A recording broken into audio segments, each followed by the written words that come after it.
Thank you. Thank you, everybody. I feel really embraced by all of you. Such a beautiful stage here. Thank you for the invitation, Fermin. I'm a big fan of the event, and it's really an honor to be able to speak in a venue like that. It was quite unique to prepare for this lecture because it is very personal. So I think it's needless to say that I didn't give this talk anywhere else in public before. However, in an evening in our home in the mountains, when our kids were asleep with a glass of wine, I was going through this entire evening in my imagination. In my mind, I was imagining that I'm standing here on the stage, you are all in the audience, and I have to say, it was really glorious. Like I had the right amount of confidence and vulnerability. I was funny. You guys all laughed. Some of you even cried. I handed out handkerchiefs. It was really a beautiful evening. You should have been there, actually.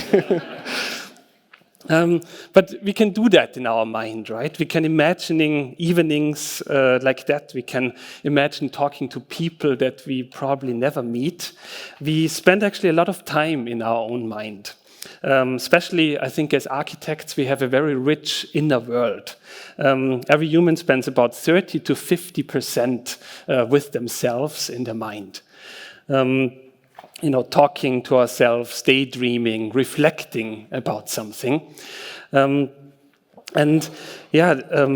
spend a lot of time there, but we don't know a lot about the mind. We don't know what it is, where it sits. I think in the West, we think it sits somewhere in between the eyes and the ears.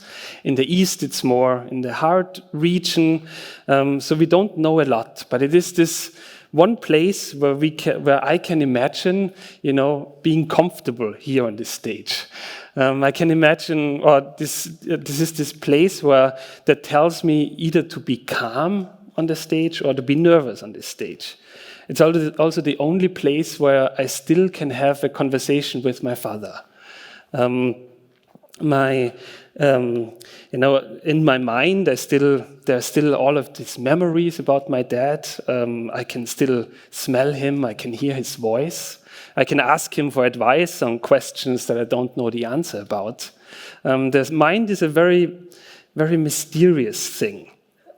For example, I knew that my dad died before I got the call about his accident. I don't know how, I don't know why I knew it, but I think there is something really unexplainable, maybe an unexplainable connection that happened throughout the mind. And I think this is something as well very beautiful and mysterious. So you see that my talk today is about the mind and us architects actually using that. The first time I actually paid attention to my own mind was before architecture. I wanted to become the best ski jumper in the world. I grew up in the mountains and ski jumping was my sport. So I wanted to become the best one. Little spoiler alert, I didn't. But sport is a very tricky thing. Because it is brutally honest. It is very objective. So if you win, you win. If you lose, you lose. It's not like architecture. If we lose a competition, then we blame it on the jury. They didn't understand how brilliant actually our proposal was. If another jury would have been, we would have definitely won.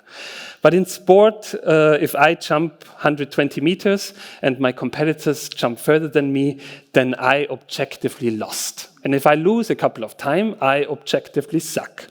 And I lost a lot. So I went into this spiral. It's very easy then in sport, the downward spiral where you start thinking why it doesn't work and so forth.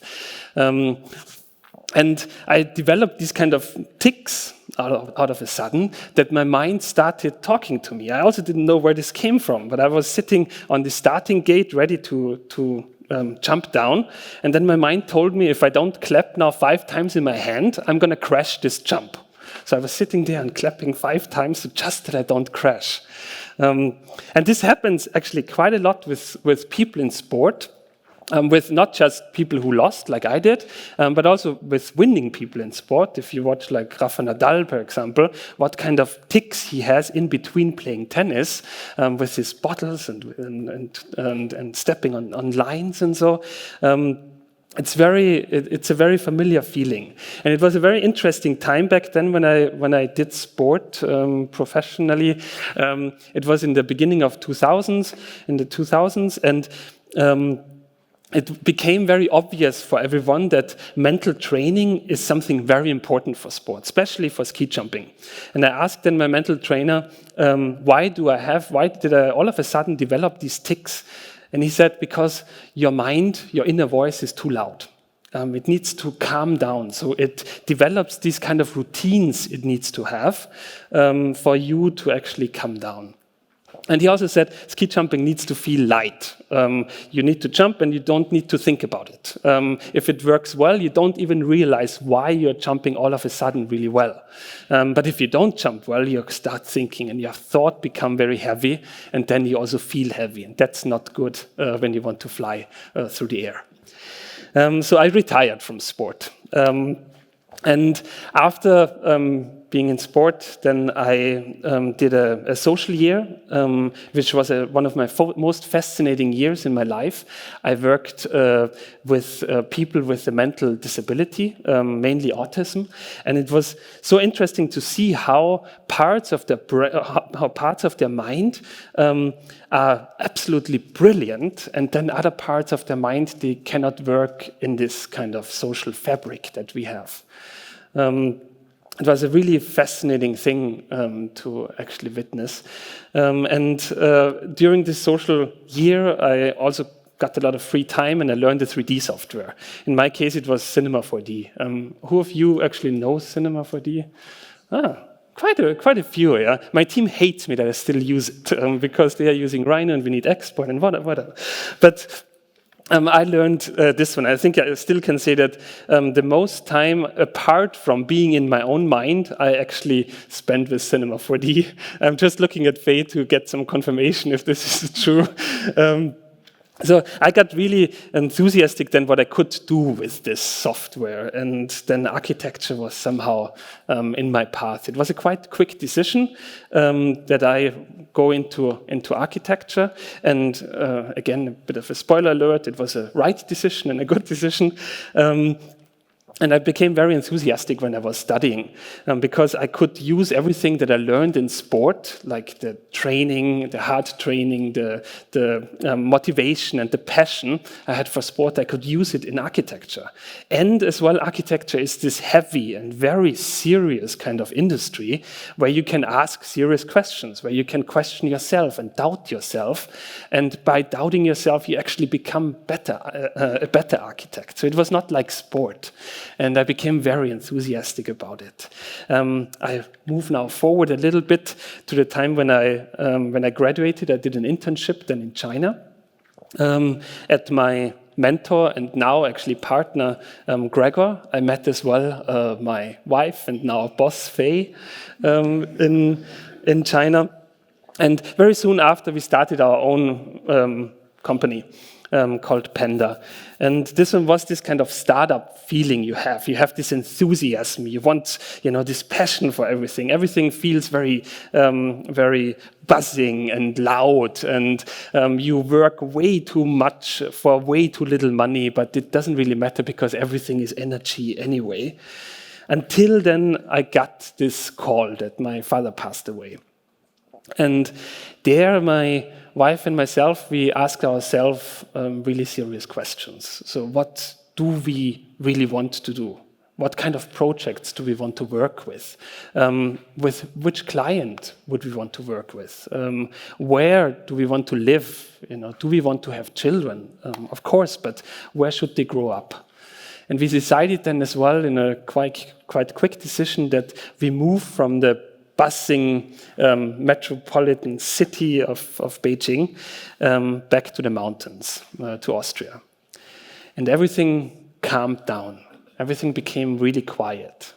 So our mind became quiet, our surrounding became quiet, our clients become really quiet, they went silent, so we didn't have any work, but we had a lot of time. And this time we used for reflecting and for processing what happened with my father. I went a lot of times as well to the mountain. I felt there really close to him. And in this time, I started to observing my mind a little bit more. I mean, everyone here probably is a creative person, and as architects in general, our mind is our most important tool. All of our ideas we ever had were growing from there. We don't know how, we don't know where these are coming from, but we know how excited it feels if this spark of an idea is growing in your mind. I remember when I had an idea about a treehouse. I don't show it because it's not allowed, but I had this idea of a treehouse. And I got so excited about this idea that I couldn't sleep anymore. It was constantly in my head, and every time when I was thinking about it, I had to smile because it was unique and it was weird and it was odd. And at the same time, I had these voices as well in my mind that were talking to me, nah, this is not architecture. This is not a building. If I propose something like that, all my past professors would be really mad because I wouldn't allow to propose anything like that at university. You should not do that. But an idea, I think, is a very stubborn beast. I think the most resilient thing in this world is an untested idea. And if something brings you so much joy, like this idea brought me, of course you have to try it. But then came another weird feeling that I was somehow hesitant to actually model it in the computer and render it out and to see really how it looks, because I was afraid that maybe this idea couldn't live up to this idealized version of it that I had in my mind. I now know that whenever I have this feeling, I'm onto something, and the idea is probably quite interesting. But back then, I didn't really know that. I mean, we tested it then, and it worked, but it's somehow very hard to describe this feeling. It's like you have a treasure, but you are fearing that reality could break it. And this happens a lot, I think, to architects, at least to me, that one of these treasures, that can break with reality. For example, with a client that have a budget cut, or a structural engineer that loves gravity, also. So it's very often that the idea gets compromised in reality. Not always. I say this now because one of my client, Ido, is here today, and for example, it also happens that this idea really resonates with people that you present. And I remember Ido is from London. I presented him a project, and I had as well this feeling that I want to keep it a little bit longer to myself before presenting it, before maybe getting it killed. And I saw in the presentation that Ido's eyes got a bit watery, and this could be either a very bad sign or a good sign. And afterwards, after the presentation, and Ido said, I was dreaming about this, but I didn't have the words to explain it. And this was something so beautiful and heartwarming, and these are exactly the moments why I am an architect. And we sometimes forget, with all the stress and all the restrictions and all the bureaucrats that are in our way, that our job is something really beautiful. It starts with this idea, and you find then a partner where this idea resonates with, and then there are hundreds of people to actually make this possible, to put it into a reality. And this is then this chain reaction of other people coming and other people enjoying it and living in there and feeling inspired by it. So we have a really beautiful job, and everything starts with this one little spark of an idea, this one little moment of an eureka. And this happens in this cesspool of negativity that is also in our mind, and that probably all of you also know, and that we also share. You know, these the sleepless nights where we don't have an idea, or this feeling that you are just not good enough for that, or this rejection of a client, or the critique of a professor, or this little comment in a comment section somewhere where your project was featured. We all somehow share this self-doubt, or this inner voice that screams at you that you need to clap now 5 times, otherwise you crash. We also share this, but we don't really talk about that in architecture. For art or artists, I think that is an asset, you know, the suffering artist. But in architecture, you know, we somehow keep this one quiet. And I understand it, you know, what client in their right mind, and they most of the time have a different mind, or at least different goals, would give you multi-million-dollar projects if they know that you are doubting yourself constantly, that you are questioning every decision that you're making. That's a bit risky on their side as well. So I understand it, but it also talking about it would make, I guess, our projects as well richer and maybe give it more depth. Because this inner struggle that we have in our mind, this moments of ideas and sparks and the eureka moments, fighting with the voices of our professors and the critiques that we always got, and these inner voices, is essential. Mentally and as well physically. If you take a look at our bloodstream, for example, there is a fight going on of microorganisms and cells and viruses, and this fight needs to happen that our body is healthy, that our body is in balance. So what looks in one perspective as a conflict, it is on a different perspective harmony.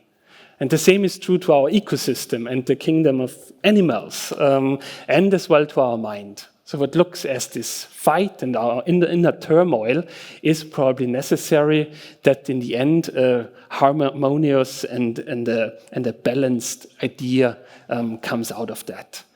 And I think we have to talk a little bit more about this in architecture as well, because it might give more depth to our project. It might explain that not everything we do as architects is so easy, and maybe it helps as well other people that are going through some struggles. Because in the end, you know, if you're an architecture student or if you won the Pritzker Prize, I think we still deal with similar issues. So we are still living in the mountain. We are still living in the mountains, 7 years now. I'm still talking to my father. Oh, my kid is talking to me. And a lot has changed since we moved back. I think Faye and myself, we have been quite productive, especially during COVID. We doubled the amount of people that live in our family. So we got 2 little kids. And we built an office building for our team, and we raised those 3 now somehow together. And there was as well with having the kids, I think, a change in my mindset. So architecture now is not the most important thing anymore in my life. I don't feel the need anymore to clap 5 times, and everything, I think, since the kids are here, got a little bit lighter. Thank you.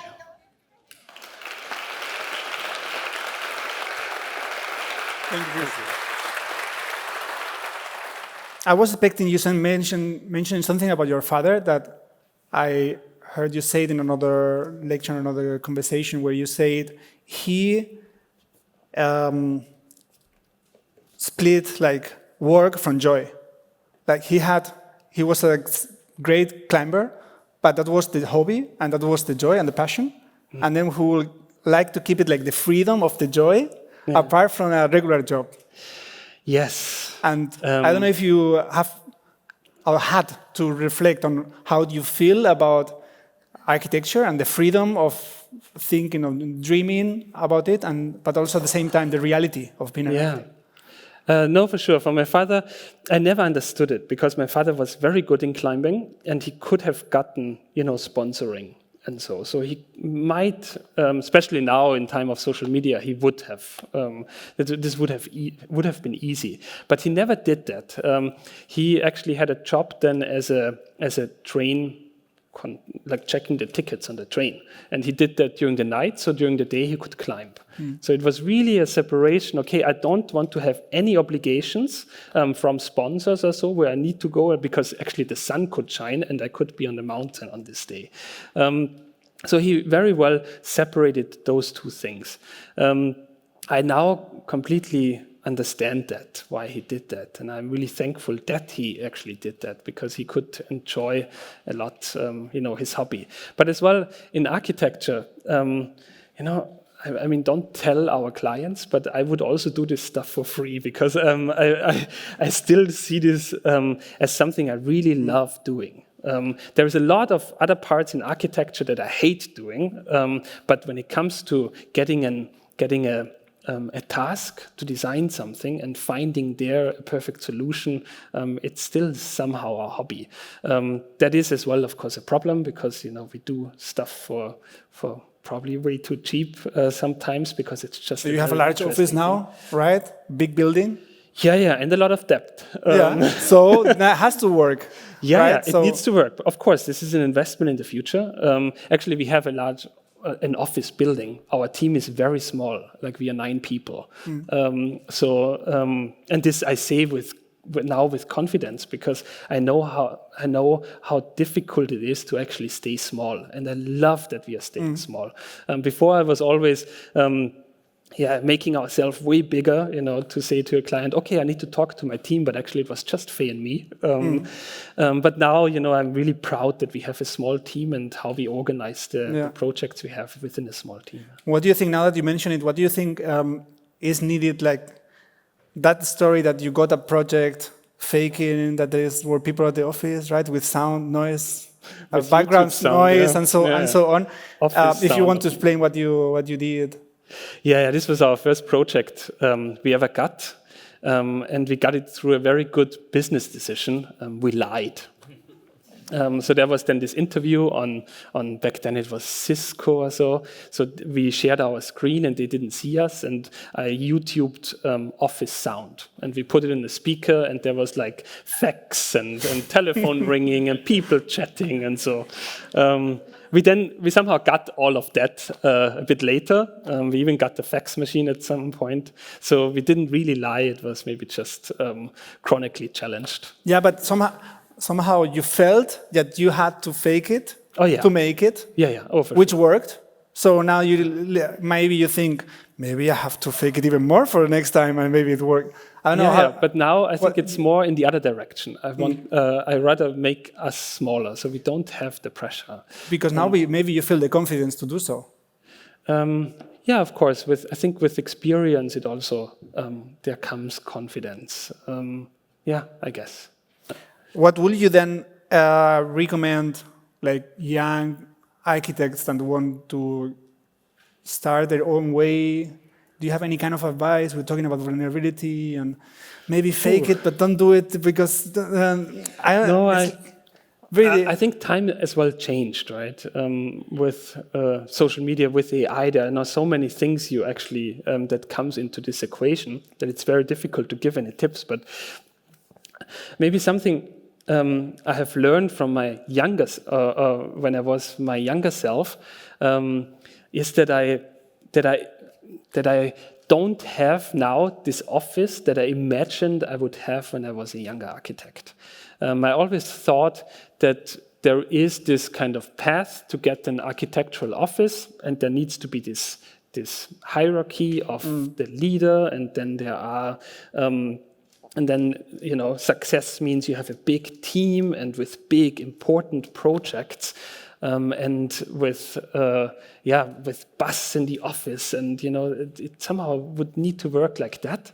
But this changed a little bit. I feel now very, very comfortable in this space we are. I have to say that I'm not a leader, not at all. I'm a fantastic intern. I love to model projects. I love to work on projects. I love to render projects, but I'm not one, to lead a team, and I'm not one to be good in kind of, talking to clients and bringing them in and all of the stuff that comes with it. So I think we have to stay small.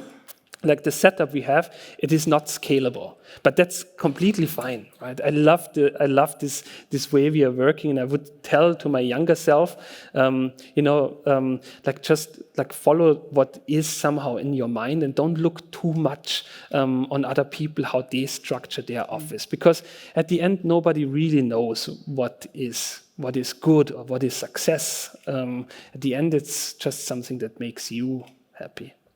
And you mentioned before, Faye is your wife and the boss?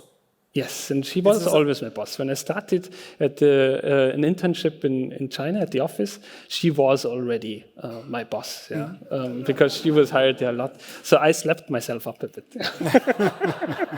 But I wanted to ask, actually, if you find yourself more comfortable in a specific position in your office, do you get help from someone to be? If you don't enjoy trying to sell projects to clients, you get some partner for that. How do you? No, I think we built our office completely different. I know what I want to do now. I know what I enjoy in this process of architecture. It's this design part, which is maybe 5% of all of our work that we have to do. But then I also have really good people who write contracts, who are social, that talk to people. Faye, who is fantastic with the team.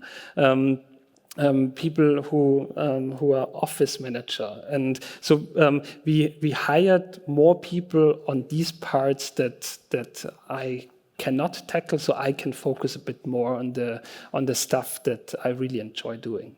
That's good. I have two more questions. Maybe we can have a kind of short answer. Yeah.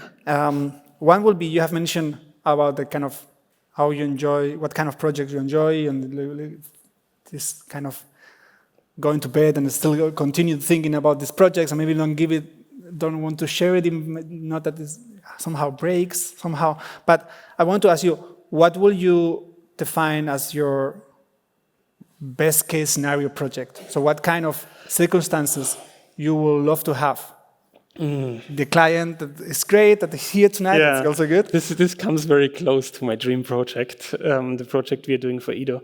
But I would say everything that is personal.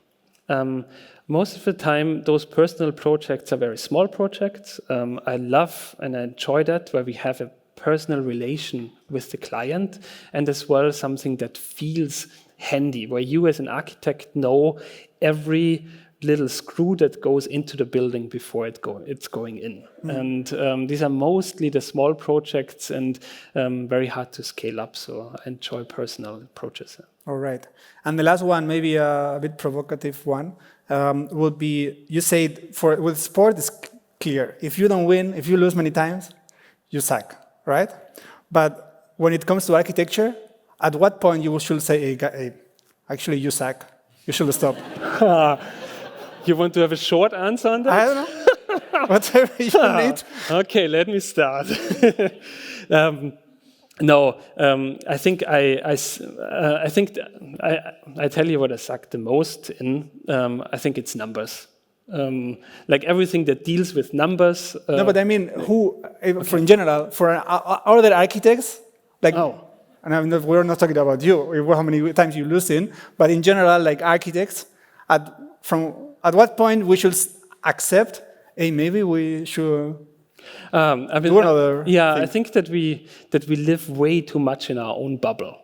I think that starts with studying architecture, that suddenly all of your friends are other architects.